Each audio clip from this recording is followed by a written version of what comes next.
Aujourd'hui, l'égalité, c'est acquis. On n'est plus au temps de nos mères tout de même. Les femmes à la maison, pas de contraception, pas de droit de vote, pas de femmes politiques. Vous vous rendez bien compte qu'il y a des problèmes de mixité là où vous travaillez? Oui, il peut y avoir des problèmes de mixité, mais quand il y a problème de mixité, c'est parce que les femmes ne postulent pas pour ces postes-là, voilà tout. On va dire qu'il y a beaucoup de situations qu'on n'imagine pas forcément Toujours les vieux réflexes, les vieux clichés, mais ça on les retrouve partout. et qui finalement sont des questions qu'on devrait se poser au préalable dans des questions de vie de couple, de gestion de carrière et que finalement c'est beaucoup plus complexe que ce qu'on peut penser de prime abord. Après, c'est vrai que c'est tellement ancré que même parfois, nous, en tant que femmes, on contribue aussi à conserver ces rôles-là, en fait. Vous avez profité de mon congé maternité pour mettre un gars qui va me piquer ma place? Attends, c'est pas parce qu'il travaille dans ton bureau, sur ton ordinateur et sur tes dossiers qu'il te pique ta place. Joue pas sur les mots. Je vois pas de collègues qui prennent 2 jours pour cause d'enfants malades ou qui sortent plus tôt pour aller chercher leurs enfants. L'autre jour dans la rue, tu m'as demandé de pousser le landau. Mais tu te rends compte si les copains m'avaient vu? J'ai pas envie que ça se sache, j'ai pas envie d'être ridicule. Alors que j'ai des collègues femmes qui le font et c'est là où peut-être on voit qu'il y a une différence d'égalité homme-femme à la maison qui se répercute du coup sur l'égalité homme-femme au travail. 18h, j'y vais! Oui, mon bébé, maman est là. Maman t'a manqué, hein, mais tu sais, maman travaillait. Vous pouvez pas être là toute la journée avec toi, hein. Ah bah non, ça papa, il est pas là.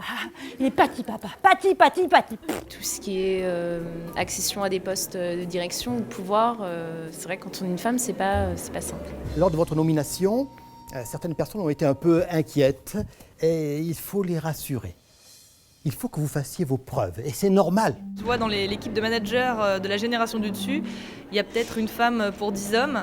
Chérie, tu ne devineras jamais ce qui m'arrive. On m'a proposé de diriger une équipe de développement à Strasbourg. Mais qu'est-ce que je vais faire, moi, avec mon travail?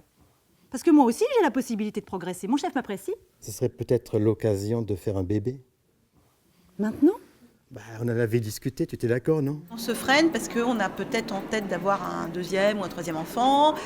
Du coup, on ne postule pas. On s'auto-censure en fait. On prend en compte nos propres contraintes et on estime qu'on ne peut pas aller au-delà. Qui n'est pas compétente? Ah, c'est Isa. Elle se trouve pas suffisamment compétente pour postuler pour le poste de Villeneuve. Oh, je sais pas si j'ai envie de manager. C'est pas si simple. Ah oui, j'ai vu. J'ai proposé ma candidature. Toi? Ouais. Mais c'est pas ton domaine et puis tu parles pas anglais. Oui, mais je le sens bien. Bon, alors sinon, il y a Chloé Dutheil. Dutheil. Des brillantes études, compétentes, oui. Et puis alors, elle a de l'ambition. Hein. Encore une hystérique. Je trouve que c'est très réaliste, malheureusement.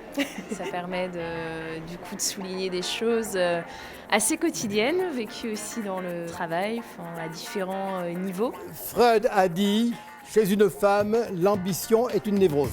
Il y a des choses qu'on sait, mais quand on les voit jouer, ça nous choque plus, alors que quand on les vit au quotidien, finalement, ça passe inaperçu. Mais c'est ça le problème avec les femmes. Soit elles ont des enfants, soit elles en ont pas.